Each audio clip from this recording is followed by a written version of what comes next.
आदरणीय श्रोतागण, यो संसारमा जन्म भएका सबै प्राणीहरूमध्ये मान्छे सबैभन्दा सर्वश्रेष्ठ प्राणी हो। सबै प्राणीको जन्मपछि मृत्यु निश्चित छ। हाम्रो वैदिक धर्म अनुसार मृत्युपछि पुनर्जन्मलाई स्वीकार गरेको छ। यो जन्ममा हामीले सुकर्म गर्यौँ भने मोक्ष प्राप्त हुन्छ, कुकर्मबाट दुःख। त्यसैले यो वर्णाश्रमका कार्य गर्दै मुक्ति प्राप्त गर्न भगवान रामले आफ्ना भाइ लक्ष्मणलाई दिएको उपदेश रामगीता म यहाँ पाठ गर्न गइरहेको छु। हामी सबैले दैनिक एकपटक बिहान ध्यानले यो सुनेर आफ्नो कर्ममा अगाडि बढ्यो भने अवश्य हामी मोक्ष या मुक्तिको प्राप्तको बाटोमा अगाडि बढ्नेछौँ। अब म यो रामगीता पाठ गर्न गइरहेको छु। लीला मेरी भनी सुनिकन तरुण, यो लोक संसार भनी लोकैका हितका निमित्त भगवान मानिस स्वरूपका बनी लीला गर्नुभयो र वृद्धिहरूले जो गर्दथे सो गरी सत्कर्मै गरी दिन बिताउनु भयो बाधा सबैको हरि। साथमा लक्ष्मणजी थिए प्रभुजीमा उनको ठुलो विष भनी, साथै लक्ष्मणले र सबक कहनुभयो विस्तार प्रभुले पनि। वर्मसै विष हो भनी निर्गजीका विस्तार सुनेथे जसै, बुझ्यो चित्त र फेरि लक्ष्मणजीले केही सोध्न लागे तसै।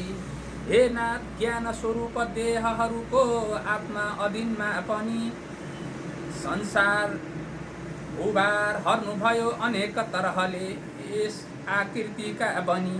लीला होइन आत्मारूपी भगवान भक्तै फगत जान्दछन्, यो लीला त दया निमित्त हुनको यस्तो पनि मान्दछन्।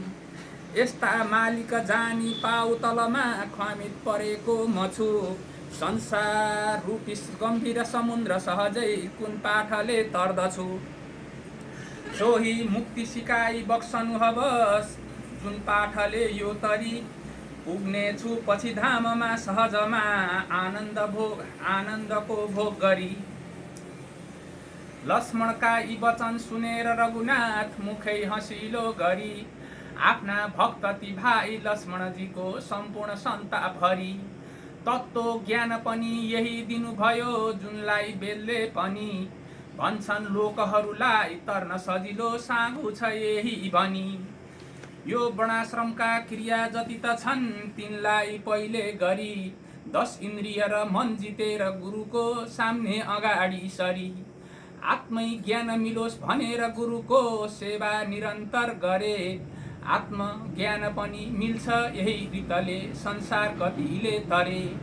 फल इच्छा गरी कर्म गर्छ यदि ता फेर देह त्यस्तै लिई, त्यो फल भोग पनि गर्छ अरू फेर कर्मै बहुत मन्दी। त्यसको फेर पनि बन्छ देह करले, त्यसै जगतमा परी यस्तै रीतसित घुम्छ यो भुवनमा अत्यन्त चक्रै सरी। अज्ञानै छ घुमाउने सकलको शत्रु शरीको यहाँ, ज्ञानैले गरी नष्ट हुन्छ पनि सो लीला लिनु यही मनमा। अज्ञानको र यी कर्मको छ यति फेर तस्मात् क्रियाले गरी, अज्ञानै नष्ट हुँदैन छैन अरू थोक उपाय केही ज्ञान सरी। अज्ञान नष्ट होस् न राग त छुटोस् अज्ञानको कर्मले, कर्मै गर्छ त घुम्छ यही जगतमा त्यही कर्मको धर्मले। तस्मात् ज्ञान विचार गर्नु जनले, ज्ञानले कति पार भए, ज्ञान छाडिकन कर्मले जनहरू संसार पारको गए। विद्यालाई सहाय कर्म छ ठुलो भन्छन् यी वेदले पनि, तस्मात् कर्म अवश्य गर्नु जनले सहाय होला भनी। यही यस्तै पनि भन्दछन् ती भनुन् सहाय कोही रति, विद्यालाई त चाहिँदैन बुझ्यो विस्तार बताउँ कति। हुन्छन् कर्म जति त देहहरूमा पुरा अभिमान भई, विद्या हुन्छ न जो छ त्यही अभिमान देहादिमा पोको गई। विद्याको र यी कर्मको त छ विरोध सहाय हुन्थ्यो कहाँ, विद्यै एक छ समर्थ मुक्ति दिनमा, यही जान सबले यहाँ। बाजीको श्रुति तेतरिया कहिने, श्रुतिहरूले पनि भन्छन् यही कुरा, सहाय अरूको खोज्दैन विद्या भनी। तस्मात् कर्म विरोध जानी जनले, सब कर्म छाडिदिनु, विद्या मात्र ठुलो बुझेर यसमा यो मन लगाइदिनु। जो यो तत्त्वमसि छ वाक्य यसको, वाक्यार्थ जानी लिनु, यसमा 3 पद छन्, ती 3 पदका तात्पर्यमा मन दिनु।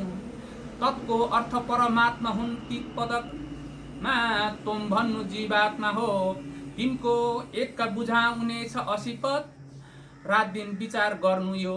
मायाले त बन्यो शरीर सब यो, आखिर छ मर्ने पनि, देख्नु पञ्चमहाभूतै छ सबमा, यस्ता प्रकारको भनी।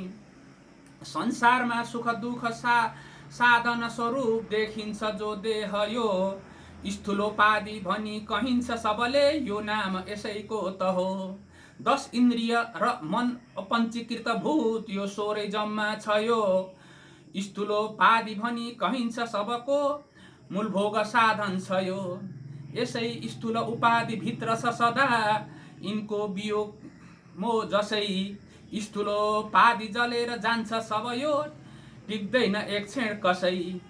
जीवात मुक्त छ शुद्ध निर्मल स्फटिक, जस्तो उपाधि गरी, यो निर्मल पनि हुन्छ सङ्ग गुणले, उस्तै उपाधि सरी।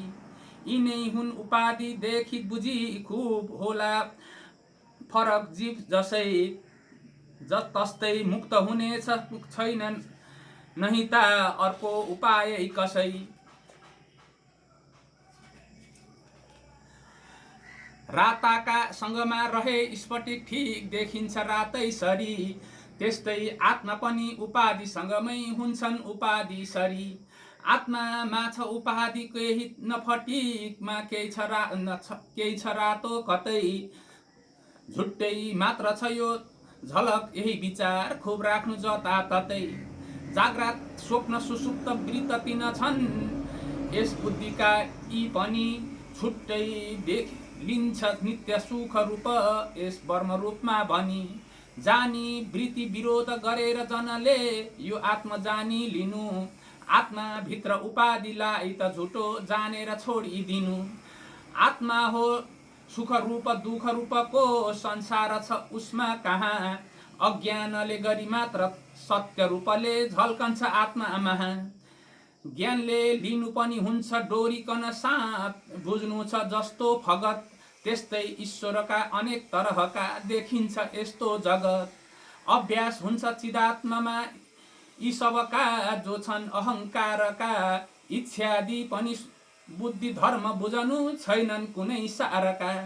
आत्मा साक्षी छ यो पृथक यी सबमा घुसेको पनि, जस्तै घुस्दछ अग्नि लोहहरूमा, त्यस्तै प्रकारको बनी। यही आत्मा कन चिन्नी पर्छ सुरुमा, वेदका वचनले गरी, आत्मालाई चिन्यो बुझ्यो बुझिलिन, यो मुक्तिको त्यस गरी, त्यो मुक्ति भो त्यस गरी। तस्मात् आत्मविचार गर्नु जनले, यस रूपका हुन् भनी, अज्ञान नष्ट गराउना कन और छैनन् उपाय पनि। आत्मा यस रीतले चिनिन्छ पहिले, एकान्तमा गई बसोस्, 10 इन्द्रिय जितेर मन पनि जिती, आत्मै विचारमा परोस्।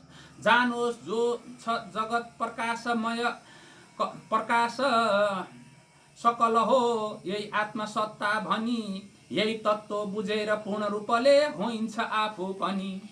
ओमकार वाचक हो सबै जगतको, अज्ञान अवस्थामा ज्ञानोत्तर हुन सक्छ वाचक कहाँ, लिनुहुन्छ आत्मैमा। आत्मैमा जब लिन भयो और 3 विश्वादि साक्षी सहित, आत्मा मात्र रहन्छ त्यस बखतमा निर्मल उपाधि रहित। सोही आत्ममहु भनी दृढ भयो ज्ञानका विचारले जसै, जीवन मुक्त भनी कहिन्छ जन त्यो, पर्दैन तापमा कसै। सब इन्द्रिय समन गरेर बलवान, कामादिको नाश गरी, अभ्यास गर्छ समाधिमा त सहजै देखिन्छ सामने हरि। यही पूर्ण अनन्त आत्मा रूपको ध्यान नित्य गर्दै रहोस्, जो प्रारब्ध छ सो बुझेर बलियो, यो दुःख सुख सबको सहोस्। यही रीतसित दिन बिताउँछ भने यो देह छुट्ला जसै संसारको सब दुःख छोडिकन त्यो लिनुहुन्छ महिमा तसै आदिमा न त अन्त्यमा न बिचमा यो देहधारी भनी पूर्णानन्द हुँदैन जान्नु त्यसले यो सत्य बात हो भनी तस्मात् त्यो विधि छाडी गर्नु जनले आत्मै विचार खुब गरी त्यही महिमा मिली जान्छ त्यो महिमा मिली जान्छ जलादिमा पहुँचेर मिलेसरी आत्मै मात्र छ नित्य यो सब जग झुटो छ झुटो पनि डोरी सर्प बुझेसरी विबुझमा देखिन्छ साँचो भनी जान्नु जानिएन यो यदि भने मेरो चरणमा परी सेवा गर्नु र जान्दछन् न तरता टर्दैन कस्तै गरी वेदको सारा रहस्य सब कैसके जो यो विचार गर्दछन् कोटी जन्म सहस्रका सकल पाप तिनका सहज टर्दछन् तस्मात् भाइ विचार यो सब जग झुटो चटक झैं भनी महिमा भक्ति सदा लगाएर रहु आनन्द रूपी बनी